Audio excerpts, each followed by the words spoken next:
Naam,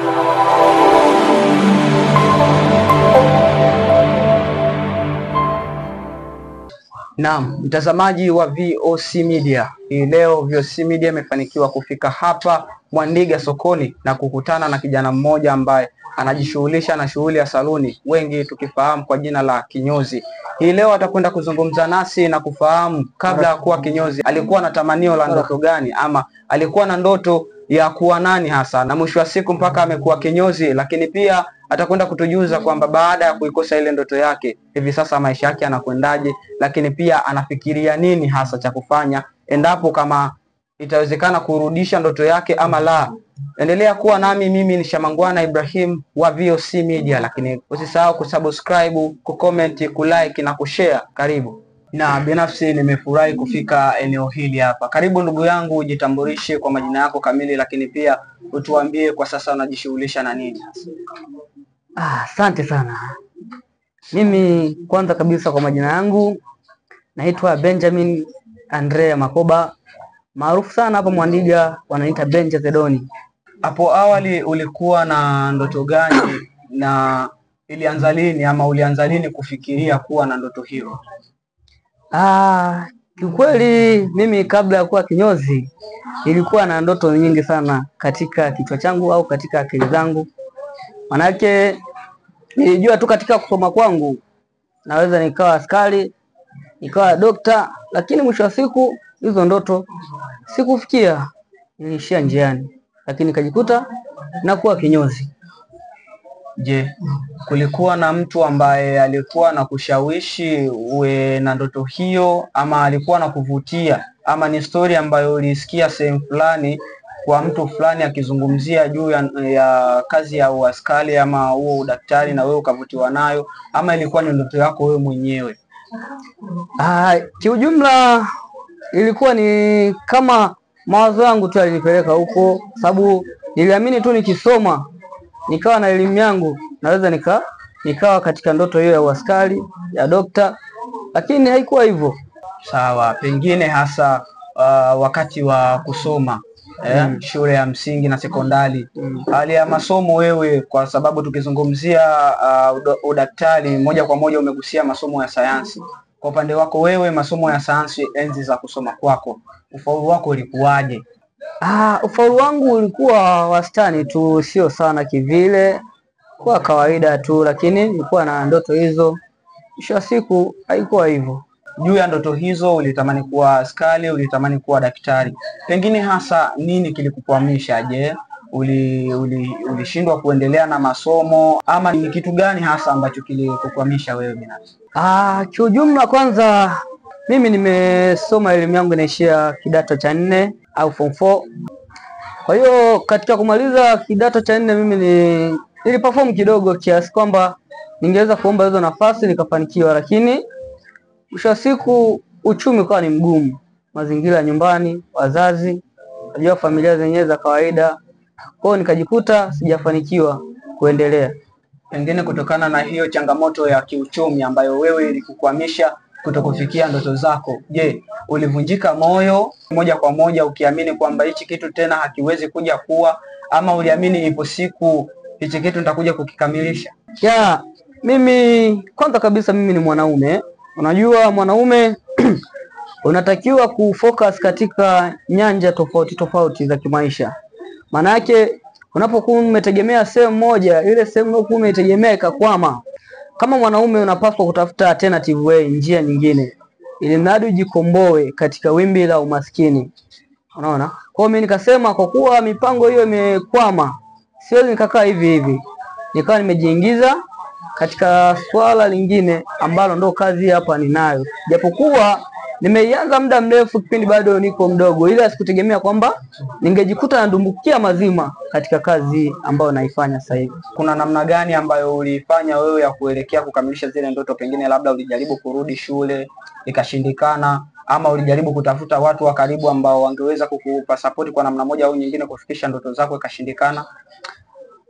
Mimi baada ya kuingia katika kazi ya kinyozi, kwanza sikuwa na tamaa sana ya kurudi shule, kwa sababu mahitaji yangu yale muhimu nilianza kuyapata. Nikaona naweza tu nikakomaa hapa hapa nikafanya kazi zangu, shughuli zangu, ili mradi tu mkono uingie kinywani. Sawa. Hivi sasa unafanya shughuli ya saluni kama ulivyotujuza hapo awali. Je, hii kazi kwa sasa hivi unaionaje? Inakuridhisha, inakupatia kipato vile ambavyo wewe unahitaji? Na je, unaipenda ama ndo hivyo kwa sababu ulishindwa kutimiza ndoto zako umeamua kuifanya hivyo hivyo tu? Hapana, hii kazi mimi naipenda na ni kazi ambayo kwa sasa hivi naiona inanilipa kiasi fulani, kwa sababu nakidhi yale mahitaji yangu ambayo ni ya muhimu, na kuna baadhi ya hatua ambazo nimezipiga kutokana na kazi hii. Pengine ingetokea labda umepewa nafasi ya kurudi nyuma kipindi hiko ambako wewe ulikuwa na ndoto hizo na ulikuwa unapambana kuzikamilisha, ungepewa nafasi hiyo ya kurudi nyuma, je, ni kitu gani hasa ungekifanya ili kuweza kuzikamilisha zile ndoto ambazo kwa sasa hivi hauko nazo? Hiyo nafasi ikitokea, kwanza sijui kama inaweza kutokea, kwa sababu hapa nilipo nishakuwa na familia, nishakuwa na mke wangu na watoto wangu 3. Kwa hiyo maisha yanasogea, yani maisha yanaenda. Kwa hiyo yani sijui kama hiyo nafasi inaweza kupatikana tena. Nishakuwa na familia hiyo, nishakuwa na watoto wao. Kwa sasa hivi najikita sana kutunza familia yangu, wanakula, wanashiba, mahitaji madogo madogo ya kuatibisha maradhi nini, yote nafanya. Kwa hiyo mimi naona kazi hii tu inanitosha. Cha muhimu tu ni kukomaa, unaona, kutuliza akili sehemu moja bila kuwa na mambo mengi. Unatulia ofisini, unafanya kazi, sio ile ingia toka mara nini. Mwisho wa siku unaweza kuharibu kazi. Pia ikitokea, yani yao tunazungumzia kwamba ikitokea kwamba amejitokeza leo hii mtu akakwambia, bwana, mimi nataka nikusimamie hapa na hapa na hapa, lakini kwenye kipindi hiko, yani rudi nyuma kwenye kipindi kile ambacho ulihitaji kupata kitu fulani lakini ukakikosa, nafasi kipatikana naweza, kwa sababu zilikuwa ni ndoto zangu, lakini kwa kuwa zikutimia sikuona nikae, nikaona ni tafute njia nyingine, lakini nafasi kipatikana naingia kwenye mfumo, nakaa vizuri, kwa sababu ni moja hapo ya ndoto nilizokuwa nazo mimi. Okay. Pengine sasa kwa vijana ambao ndio kwanza wana ndoto na bado hawajapitia changamoto ambazo zinazowafanya wao wafanyeje, wapingane ama washindwe kuzifanikisha ndoto hizo, wewe kwako unawashauri ni changamoto gani waziepuke ambazo binafsi wewe kwa kumbukumbu zako unakumbuka kabisa kwamba changamoto hizi na hizi na hizi ndo zilinifanya mimi nifanyeje, nishindwe kufanikisha ndoto zangu? Pengine hawa na hawa wakiepuka hizi changamoto wanaweza wakafikia ndoto zao kwa usahihi zaidi na kwa wepesi zaidi. Ni kipi ambacho unafikiri ni changamoto gani waziepuke? Kwa vijana kama mimi ambao ningependa kuwashauri kulingana na ndoto walizonazo wao kama wao, ningependa kuwashauri ile ndoto ulionayo, kwanza kabisa itendee kazi kwa umakini. Mfano, unataka labda uwe mwalimu, huwezi ukawa mwalimu bila kusoma vizuri na kufaulu vizuri. Huwezi kuwa daktari bila kusoma na kufaulu vizuri katika yale matokeo yanayoridhisha. Unaona? Kwa hiyo mimi nawashauri wangefocus sana na kile kitu ambacho ndoto zake zinamtuma huyo mtu afanye jambo fulani. Unaona? Kwa hiyo unaweza kujikuta mwisho wa siku unashindwa kufanya jambo kwa umakini au kufanya kitu kwa busara ili mradi uweze kutimiza nini, zile ndoto zako, ukajikuta mwisho wa siku sasa unaangukia sehemu ambayo haikuwa ndoto yako. Mimi nawashauri katika namna hiyo waweze kufanya hivyo, umakini katika kile wanachokiamini ili ndoto zao ziweze kutimia. Ndoto zimeshashindikana kukamilika, ama kwa namna moja au nyingine tunaweza kusema kwamba umeshindwa kukamilisha zile ndoto ambazo wewe binafsi ulikuwa unazifikiria kuzikamilisha, na ilikuwa ni moja kati ya mapenzi yako makubwa kwamba uje uwe mtu fulani, sasa imeshindikana. Mwisho wa siku ndo kama hivyo, sasa hivi ni kinyozi ama unajihusisha na hii shughuli ya saluni. Je, pengine baada ya wewe kuwa umeshindwa kutimiza zile ndoto zako, umeangukia kwenye shughuli ya saluni, je, ni changamoto gani ama maisha yamebadilika kwa kiasi gani hasa tangu umeingia kwenye shughuli hii? Kila kazi ina changamoto yake na pia ina faida yake. hasa nikianza na changamoto. Changamoto zipo nyingi, mfano vifaa pia vinaweza vikawa ni changamoto. Unaona, wateja wenyewe wanaweza kuwa ni changamoto. Mfano upande wa bei, unaweza kumwambia mtu kunyoa kichwa kimoja shilingi 2000, kutokana na mazingira yenyewe yalivyo magumu, akwambia nina shilingi 1000, mwingine akwambia nina 1500. Unaona, kitu ambacho ni changamoto ukilinganisha na gharama za umeme, vifaa tunanunua, tunalipa kodi. Kwa hiyo wanakuta hiyo ni changamoto mojawapo. Lakini pia upande wa faida zipo nyingi, kama kutunza familia, watoto, mke. Mimi nina mke, nimeoa, nina watoto, kwa nawatunza vizuri kulingana na kazi yangu hii ya kinyozi ninayoifanya kwa sasa hivi. Pengine sasa baada ya kuingia kwenye hii shughuli ya kinyozi, imekuzalishia miradi mingine pengine, ama kuna vitu vya ziada ambavyo umevipata kupitia kazi hii ya saluni? Vipo vitu vingi, sema siwezi nikazungumzia vyote kulingana na mazingira yenyewe, unajua. Vitu vipo vingi tu, mfano kama sasa hivi naweza nikasema naishi kwangu, namshukuru Mungu. Pia katika yale mazingira ya nyumbani nimejishughulisha kidogo na kufuga kuku za kienyeji, lakini nimezifuga mfumo wa kuzifugia ndani, sio kuziachia ovyo ovyo. Kwa hiyo ni mojawapo ya mradi ambao nimeutengeneza ili mwisho wa siku nikikusanya huku nikakusanya kule, mambo yanaenda vizuri, namshukuru Mungu. Pengine tangu umeingia kwenye shughuli hii ya saluni, kuna vijana ambao wamevutiwa na ufanisi wako wa kazi kiasi kwamba wakaja na wewe uweze kuwafundisha ama kuwapatia ujuzi? Vijana wapo wengi tu, washapita hapa, yani mpaka wengine nimeshawasahau, wengine washabahatika kupata saluni zao, na kuna wengine wanakuja hapa na watengeneza vizuri na wafundisha, maana yake kiujumla na wafundisha. Wengine nikiwafundisha akipata kazi zao zingine, anaweza kumfundisha akapata mtu labda mkoani Dar es Salaam wapi, unaona, akishakuwa vizuri anaondoka, mimi nabaki hapa hapa. Kwa hiyo mimi ni kama daraja tu, yani washapita wengi. Na mpaka sasa hivi kuna wengine niko nao hapa. Okay. Na nikijaribu kutazama ofisi kiasi kwamba ni eneo kubwa ambalo kwa kawaida huenda likatoa huduma kwa watu si chini ya 4 kwa wakati mmoja. Pengine sasa wewe binafsi yako, hii kazi unaifanyaje kulingana na eneo ambalo lilipo? Na nikitazama viti vinahitaji idadi kubwa ya watu kwa ajili ya kufanyiwa huduma. Je, hivi vitu vyote unaweza ukawa unavihudumia peke yako, ama kuna watu ambao uko nao mnasaidiana hii shughuli ya saluni? Kuna watu niko nao, manake humu kuna viti kama 3 hivi. Manake na mdogo wangu mmoja, yeye yupo, mwingine ametoka tu kidogo kwa dharura. Kwa hiyo tunabaki tunakomana na mdogo wangu huyu ambaye yupo kwa sasa hivi, ila wewe mwingine akirudi kazi inaendelea kama kawaida. Na kwa siku unaweza ukahudumia wateja wangapi? Kwa siku inategemeana na siku zenyewe. Mfano siku kama za weekendi waga tunafanya kazi vizuri, watu hata 20, 25, 30 tunafanya kazi vizuri, tunamshukuru Mungu. Lakini kuna siku zingine za kawaida tu waga wanapungua kulingana na siku.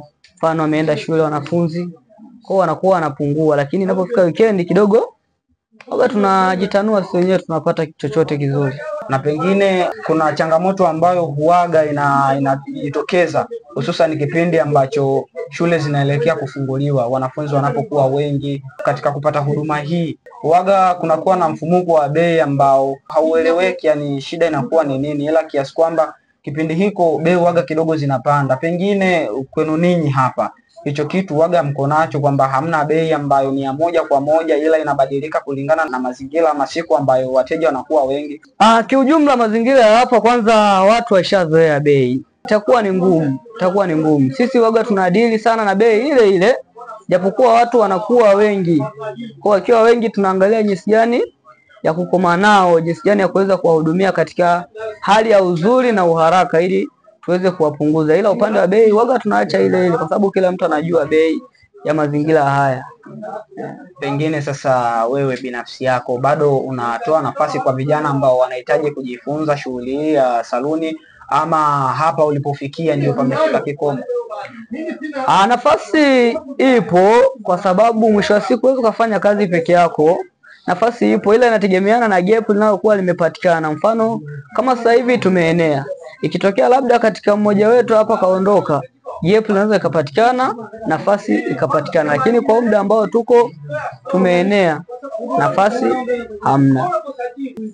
Yani hapa upande wa gharama katika mtu anayekuja kujifunza, naweza nikasema hamna, ila kama amependeza sana, naweza nikamwambia bwana, tafuta vifaa. Mfano kama mashine hazitoshi, kwa sababu kuna muda zinapungua, zinaharibika, naweza nikamwambia bwana, chukua mashine moja, yani ununue mashine moja ya kwako na mimi ninayo nyingine, unaona. Kwa akishaziunganisha zile mashine, anafanya kazi. Kwa mwisho wa siku malipo sasa ndo baadaye tunaangalia kwamba kinachopatikana ni kitu gani, tunagawana kile kitu kinachokuwa kimepatikana. Kiujumla iko hivyo. Na pengine sasa kile kipato ambacho mnakuwa mnagawana kinakuwa ni kwa siku ama kinakuwa ni kwa baada ya muda fulani, labda mwezi, wiki, mwaka? Hayo tu ni makubaliano ya mwenye ofisi na mfanyakazi, sababu mnaweza mkakubaliana bana, ifanya kazi kwa muda wa wiki, kinachopatikana mnapiga pasu. Au namwambia bwana, fanya kazi kwa kila siku, tutakuwa tunapiga hesabu, tunapiga pasu. Au fanya kazi kwa wiki 2, kwa wiki 3, kinachopatikana tunapiga pasu. Kwa hiyo inategemeana na jinsi gani bosi mwenyewe anavyotaka yeye, yani matashi yake anavyohitaji yeye. Pengine sasa kulingana na huduma unayoitoa wewe, mteja akitaka kukupata, maana kuna wateja wengine unakuta wana shughuli ambazo haziwezi kuwawezesha wao kufika maeneo haya, pengine wakawa wanahitaji huduma yako, namna kukupata wewe, wanakupateje, ukiwa wapi? Kwanza kabisa saluni yangu ipo maeneo ya sokoni, stendi Mwandiga. Maana yake ni stendi ya mwisho kama umetokea Ujiji kuja Mwandiga. Unaweza kupatikana kwa namba zangu za simu ni 0694125064. Kwa faida nyingine, ukinipigia ukiwa eneo lolote mazingira hapa Kigoma, naweza nikakufuata, imradi tu tukubaliane bei kwamba inakuwaje. Maana yake bei hapo ofisini na kule nikitoka inakuwa ni tofauti. Pengine sasa kuna jina maarufu ambalo mtaani kwako mtu akifika labda anaweza kweli akakutafuta kwa mawasiliano, lakini pia anaweza akafika barabarani asikukute barabarani ukao kwa eneo hili la kazi. Sasa jina maarufu ambalo anaweza kalitumia na kukupata kwa urahisi ni nini? Jina lipo, limeandikwa Benja The Don, ni bango kubwa tu, ukija hapo nje unaliona Benja The Don Hair Cutting Salon Mwandiga. Kwa hiyo ukiuliza hivyo Benja The Don, hata mtoto mdogo anakufikisha, unafika tu salama bila shida yoyote. Na mtazamaji wa VOC Media, ni kweli si kila ndoto hukamilishwa, bali kila ndoto huacha alama. Na kama ulivyomsikia ndugu yetu hapa, leo hii si daktari wala si askari, lakini kupitia shughuli yake ya saluni inampa thamani, na yeye anajiona ni mwenye thamani katika jamii inayomzunguka. Na mlikuwa nami Shamangwana Ibrahimu wa VOC Media kutoka hapa Mwandiga sokoni, ambapo tulikuwa na kijana Benja kupiga story 2-3 kufahamu mazingira yake ya kazi, lakini pia kufahamu kabla ya kuwa kinyozi alikuwa anahitaji kuwa nani na alitamani kuwa nani hasa, na ni kipi ambacho kilimkwamisha yeye binafsi kutokutimiza ndoto yake ya kuwa askari lakini pia kuwa daktari. Endelea kutufuatilia VOC Media katika mitandao ya kijamii ambapo tunapatikana kwa jina la VOC Media. Endelea kutufuatilia katika chaneli yetu ya YouTube kwa jina la VOC Media. Lakini pia usisahau kusubscribe, kucomment, kulike na kushare taarifa zetu ili uwe wa kwanza kupata taarifa zetu. Ciao.